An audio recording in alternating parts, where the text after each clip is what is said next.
L'année 2025 marquera-t-elle le réveil de l'Europe? Voilà la question qui va nous animer dans la première partie donc de Parlons Placement. Et pour en parler, nous avons le plaisir de recevoir comme d'habitude Jonathan Lévy. Bonjour Jonathan Lévy. Bonjour Nicolas. Bienvenue sur le plateau de Parlons Placement. Vous êtes cofondateur et président de bienprévoir.fr et Prime Alliance. Première question avant de répondre à cette question, 2025 marquera-t-elle le réveil de l'Europe? Ce début d'année, vous le vivez comment en matière d'investissement au sens large, Jonathan Lévy? Alors, c'est un début d'année comme très souvent en réalité où on a plein d'incertitudes dans tous les sens. C'est très rare ces périodes où toutes les planètes sont alignées, on sait exactement ce qu'on doit faire et on sait où est-ce qu'il faut placer son argent pour gagner. D'accord. Comme d'habitude, en fait, on se pose ces questions.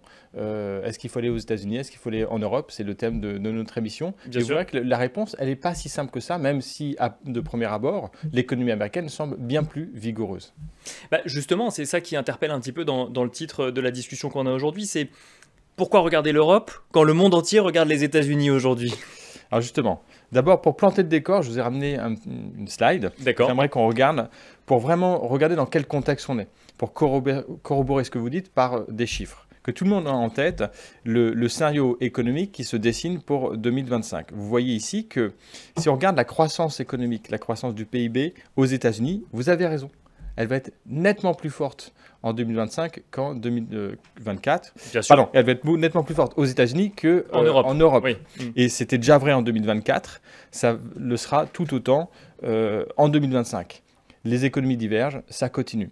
Si on regarde l'inflation, il y a un petit peu moins d'inflation en zone euro, et ça devrait diverger aussi. Les États-Unis devraient reprendre un peu d'inflation. D'accord, en lien notamment avec le programme donc du nouveau président élu. Exactement, qui est très pro-business, qui devrait profiter à la croissance et générer un supplément d'inflation. Et ça, il faut aller jusqu'au bout du raisonnement, c'est pas très favorable pour l'environnement de taux, parce que du coup, la Fed dit qu'elle va pas baisser ses taux tout de suite, peut-être qu'elle ne les baissera pas du tout en 2025, alors que la BCE, compte tenu de ce scénario central, d'une baisse de l'inflation, peut se permettre d'accélérer en fait la baisse des taux. Et donc on voit que, pour répondre à vos questions, c'est pas si simple, parce que vous avez d'un côté une zone euro qui est effectivement en croissance molle, très modérée, mais qui a des valorisations très faibles. Bien sûr. Et de l'autre côté, aux États-Unis, vous avez une croissance vigoureuse, mais quand vous regardez les marchés actions, ils sont très chers. Et ça fait longtemps qu'on le dit d'ailleurs. Et ça fait longtemps qu'on le dit. Oui, bien sûr. Donc, à la moindre mauvaise nouvelle aux États-Unis, vous pouvez avoir une correction qui est très forte. Aujourd'hui, il y a beaucoup d'acheteurs, et quand il y a trop d'acheteurs sur un marché, quand tout le monde est trop optimiste, ça amène à des crises. Donc, il y a quand même un risque aux États-Unis. Je ne dis pas qu'il ne faut pas y aller, mais je dis juste attention à ce discours qui consiste à dire tout sur les États-Unis et rien sur l'Europe. C'est pas si simple que ça. Sur l'Europe, je pense qu'il peut y avoir des bonnes surprises. L'euro qui baisse, ça va être favorable à un certain nombre d'entreprises qui exportent. La baisse des taux, ça va être favorable également à certaines entreprises. Donc, il y a des actions en Europe qu'on peut jouer dans ce scénario-là. Ça veut dire que quand on a une stratégie action aujourd'hui, début 2025, évidemment, il faut aller aux États-Unis, mais il faut aussi se dire que globalement, il y a peut-être des bonnes affaires ou des pépites à trouver en Europe et tout n'est pas à jouer. Enfin, je caricature peut-être, mais sur l'IA et la tech aux États-Unis. Exactement. Loin de là, en fait. Autant je crois effectivement que l'IA va apporter beaucoup à l'économie et que c'est très positif, qu'on peut jouer ces actions-là sur le long terme, mais attention, sur le court terme, elles sont souvent très chères, les actions qui sont très exposées à l'IA.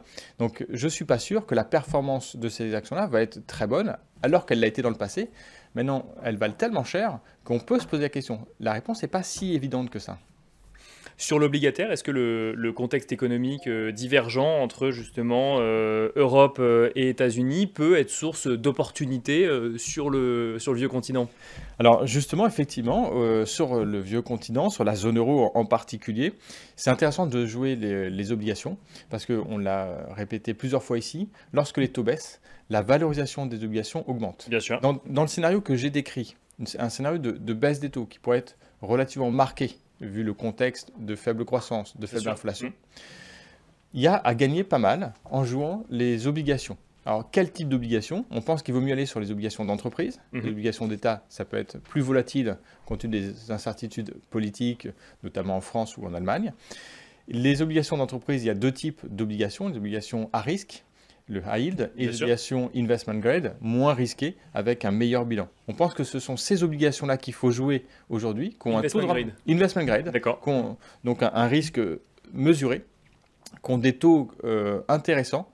Donc vous gagnez parce que vous avez un coupon qui n'est pas négligeable. Et en plus de ça, vous pourriez gagner sur l'année 2025 la revalorisation de ces obligations si les taux effectivement baissent.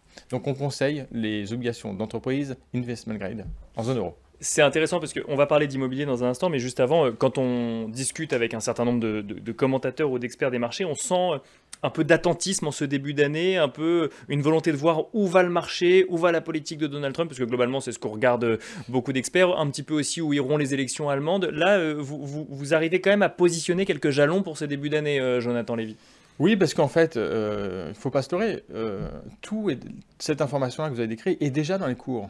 Les actions américaines ont déjà beaucoup monté suite à l'élection de Trump en novembre. C'était déjà il y a 2 mois et demi. Bien sûr, ouais, Donc, ouais. Et son programme est connu. Son programme est connu, il en parle régulièrement, on sait ce qu'il va faire. Trump a l'habitude, c'est un négociateur, et il a décrit comment il fonctionne. Il met une pression très forte sur ses interlocuteurs. Et ensuite, il réduit un petit peu la pression. Aujourd'hui, on en est plutôt dans ce sens-là. Une pression très forte dans son programme. On peut avoir des bonnes nouvelles avec une mise en œuvre qui soit un peu plus douce que ce qu'il a dit. Donc c'est plutôt favorable pour l'Europe si ça se produit. Donc pour résumer, oui, effectivement, l'Europe a une croissance plus molle que les États-Unis. Il faut jouer les États-Unis, la tech, mais plutôt sur le long terme parce que c'est déjà très cher. Bien sûr. Et sur l'Europe, il y a quand même des gains à aller chercher malgré le contexte actuel. Et en immobilier, est-ce qu'il y a des opportunités en Europe qui pourraient émerger ou qui émergent déjà début 2025? Oui, parce que en fait, dans ce contexte-là de faible croissance, mais surtout de baisse de taux d'intérêt, c'est un contexte qui est très favorable à l'immobilier. Donc on pense que dorénavant, on est dans ce nouveau cycle immobilier. D'accord. On a eu une transition entre deux cycles, hein, le cycle qui s'est terminé en 2021-2022. On a eu 2 ans un peu difficiles, 2023-2024, qui correspondaient à la hausse des taux d'intérêt. Maintenant que les taux rebaissent, on pense qu'on rentre dans ce nouveau cycle et c'est intéressant d'y aller. On peut le jouer en France ou en Europe. On a des intervenants qui vont parler de SCPI européenne. Bien sûr. Et c'est intéressant aujourd'hui de rentrer dans le cycle immobilier parce que les performances devraient être très bonnes sur les 5 prochaines années. Et bien justement, on va explorer ça un petit peu plus en détail avec nos prochains intervenants. Merci beaucoup, en tout cas, Jonathan Lévy, de nous avoir accompagnés donc, dans la première partie de Parlons Placement. Je rappelle que vous êtes cofondateur et président de bienprévoir.fr et Prime Alliance. Merci beaucoup. Et Merci à vous. On se retrouve dans un instant sur le plateau de Parlons Placement.